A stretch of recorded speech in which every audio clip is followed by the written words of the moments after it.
이번 시간에는 객체 지향의 두 개의 기둥, 클래스와 객체에 대해서 알아보겠습니다. 클래스와 객체, 이 둘의 개념을 정확하게 이해하면 객체 지향의 절반은 끝난 것이나 다름없습니다. 단순히 클래스의 생성 문법이 아니라 클래스와 객체의 탄생 배경과 사상을 이해하셔야 합니다. 지난 시간에 절차지향 프로그래밍의 문제점과 이를 해결하기 위해 탄생한 객체지향 패러다임에 대해서 배웠습니다. 간단히 요약하자면 절차지향에서는 데이터와 기능이 서로 분리되어 있다 보니 데이터에 대한 책임이 불분명하고 여러 함수들에서 이 전역 데이터를 변경하면서 그 영향이 의도하지 않은 곳까지 파급되는 문제가 있었습니다. 특히 시스템이 커지고 복잡해질수록 이 문제는 더욱 심각해졌고 프로그램을 변경하고 유지보수하기가 점점 어려워지게 됩니다. 그래서 데이터와 기능을 하나로 묶은 객체라는 개념이 등장하게 되었습니다. 또한 이 객체로 현실 세계를 더 잘 모델링할 수 있게 되었습니다. 절차지향의 문제는 특히 현실 세계를 시뮬레이션하는 분야에서 가장 먼저 그리고 가장 뚜렷하게 드러났습니다.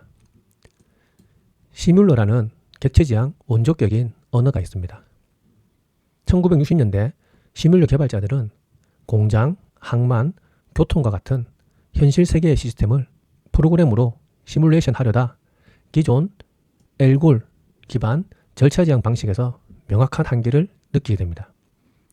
현실 세계 시스템은 여러 개의 객체가 동시에 존재하고 각각의 객체가 자신의 상태를 가지며 시간에 따라 서로 영향을 주고받으면서 변화하는 특징을 가지고 있었습니다.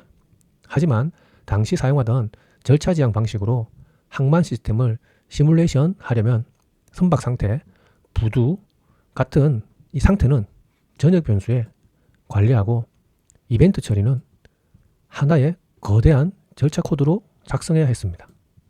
그 결과 선박 하나를 코드에서 명확히 가리키기 어렵고 상태와 로직이 여기저기 흩어져 버리고 새로운 객체가 추가될 때마다 코드 전반을 수정해야 했으며 시뮬레이션 규모가 커질수록 코드 전체를 이해하는 것이 거의 불가능해졌습니다. 결국 개발자들은 현실 세계의 객체 개념이 코드에 존재하지 않는다는 점이 가장 큰 문제라는 것을 깨닫게 됩니다. 시뮬러 개발자들은 이렇게 생각하게 됩니다. 우리가 시뮬레이션 하려는 것은 절차가 아니라 객체들의 행동과 상호작용이다. 즉, 선박은 선박답게, 항만은 항만답게, 공장은 공장답게 각각이 자신의 상태와 행동을 가지는 존재로 표현되어야 한다는 생각이었습니다. 이렇게 해서 등장한 개념이 바로 현실 세계의 객체를 프로그램의 객체로, 현실 세계의 상태를 객체의 데이터로, 현실 세계의 행위를 객체의 메서드로 만드는 것이었죠. 이 개념을 언어 차원에서 처음으로 지원한 것이 바로 시뮬러 67이었습니다. 현실 세계의 객체들을 프로그램 세상의 객체로 만들기 위해서는 먼저 클래스를 정의해야 합니다. 클래스는 객체를 만들기 위한 일종의 설계도이자 틀이라고 할 수 있습니다. 보통 이 개념을 설명할 때 붕어빵 예시를 많이 드는데요. 초보자들이 이해하기에 가장 쉬운 사례이기 때문에 저도 붕어빵으로 클래스와 객체를 비교해 보겠습니다. 붕어빵을 만들려면 먼저 붕어빵 틀이 있어야 합니다. 붕어빵 틀에 붕어빵 재료인 밀가루와 팥을 넣고 구우면 실제로 먹을 수 있는 붕어빵이 만들어집니다. 여기서 붕어빵 틀은 클래스이고 붕어빵은 객체입니다. 즉, 붕어빵 틀이 붕어빵을 만들기 위한 설계도이자 틀인 것처럼 클래스가 실제 객체를 만들기 위한 설계도이자 틀인 것이죠. 이 붕어빵 틀 하나로 수많은 붕어빵을 만들 수 있는 것처럼 클래스는 하나만 정의하면 됩니다. 그리고 실제 객체는 이 클래스를 기반으로 필요한 만큼 여러 개를 생성할 수 있습니다. 또한 붕어빵 틀에 재료를 다르게 해서 넣으면 팥 붕어빵, 슈크림 붕어빵이 만들어지는 것처럼 클래스에 속성값을 다르게 주고 객체를 만들면 서로 다른 특성을 가진 객체를 만들 수 있습니다. 그리고 또 중요한 것은 붕어빵 틀 자체는 먹을 수 없지만 붕어빵은 먹을 수 있는 것처럼 클래스는 하나의 개념이고 객체는 실체입니다. 즉 클래스는 객체를 만들기 위한 정의, 즉 데피니션에 해당하고 실제로 프로그램상에서 메모리에 올라가서 실행되는 것은 객체입니다. 클래스에는 어떤 것들이 정의될까요? 다음은 클래스의 주요 구성 요소입니다. 먼저 절차 지향에서 분리되어 있던 데이터입니다. 속성이라고 표현하며 객체의 상태를 클래스 내부에 정의합니다. 만일 사람이라는 클래스라면 이름, 나이, 성별 같은 속성을 정의할 수 있습니다. 다음으로 기능에 해당하는 행위입니다. 객체 지향에서는 함수라는 표현보다는 메서드라고 표현합니다.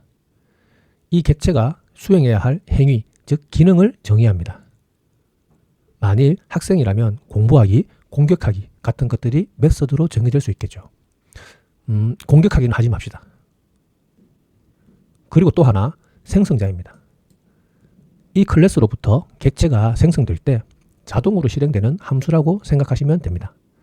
객체가 탄생할 때 해야 하는 일을 정의합니다. 대체로 객체 상태를 초기화하는 코드가 들어갑니다. 요약하면 클래스는 데이터와 행위 그리고 생성자로 구성됩니다. 여기서 클래스를 만든다는 것의 진짜 의미는 무엇일까요? 먼저 클래스를 정의한다는 것은 데이터와 행위를 하나로 묶어서 자신의 데이터를 책임지는 책임의 단위를 만드는 것입니다. 두 번째로 복잡한 현실 세계를 프로그래밍의 세계로 모델링한 것입니다. 이때 객체를 위해서 현실 세계의 중요한 특징만 뽑아내는 것을 추상화한다라고 표현합니다. 마지막으로 클래스를 정의한다는 것은 나만의 새로운 타입을 만든다는 것입니다. 파이썬에서 제공하는 int, string, list, tuple 같은 것이 아니라 강좌, 학생과 같은 나만의 자료형을 창조하는 것이죠. 다음으로 클래스와 객체의 관계입니다. 앞서 설명한 대로 하나의 클래스를 통해서 서로 다른 많은 객체를 생성할 수 있습니다. 자동차라는 클래스를 통해서 색상이 빨간색인 내 차와 색상이 파란색인 네 차, 색상이 노란색인 택시와 같은 객체들을 만들 수 있습니다. 객체가 클래스로부터 만들어지는 것을 클래스의 인스턴스라고 표현하며 하나의 클래스로부터 만들어진 객체는 서로 독립적입니다. 독립적이란 말의 의미는 같은 클래스에서 만들어진 객체들이라도 메모리에 서로 다른 영역에 존재한다는 말입니다. 예시와 같이 학생 클래스로부터 생성된 S1, S2 객체는 완전히 다른 메모리 주소 공간에 위치하며 서로 아무런 관계가 없다는 것이죠. 쉽게 말해서 철수의 점수를 고쳐도 영희의 점수에는 아무런 영향이 없다는 것입니다. 온라인 강의 시스템을 예로 들어보겠습니다. 현실 세계의 온라인 강의라는 것을 객체로 모델링할 때 강의에 해당하는 렉처 그리고 학생에 해당하는 스튜던트라는 객체를 만들 수 있을 것입니다. 렉처 클래스에는 강좌 제목과 강사라는 데이터, 즉 속성을 정의할 수 있고 강좌의 정보를 반환하는 getInfo라는 메서드를 정의할 수 있습니다.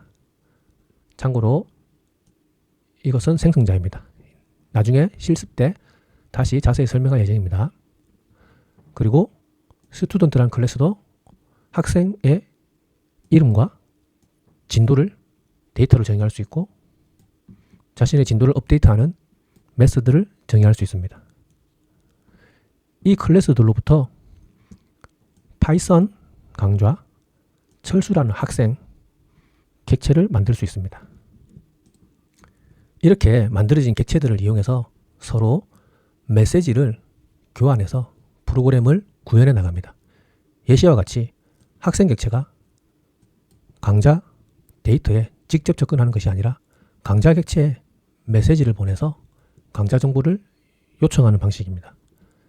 이처럼 객체 지향에서는 프로그램을 명령어의 순차적인 실행이 아니라 객체들 간에 메시지를 교환하면서 서로 간의 상호작용을 통해서 완성해 나가는 관점으로 접근합니다. 자, 오늘은 객체 지향의 두 기둥인 클래스와 객체에 대해서 알아봤습니다. 수고하셨습니다.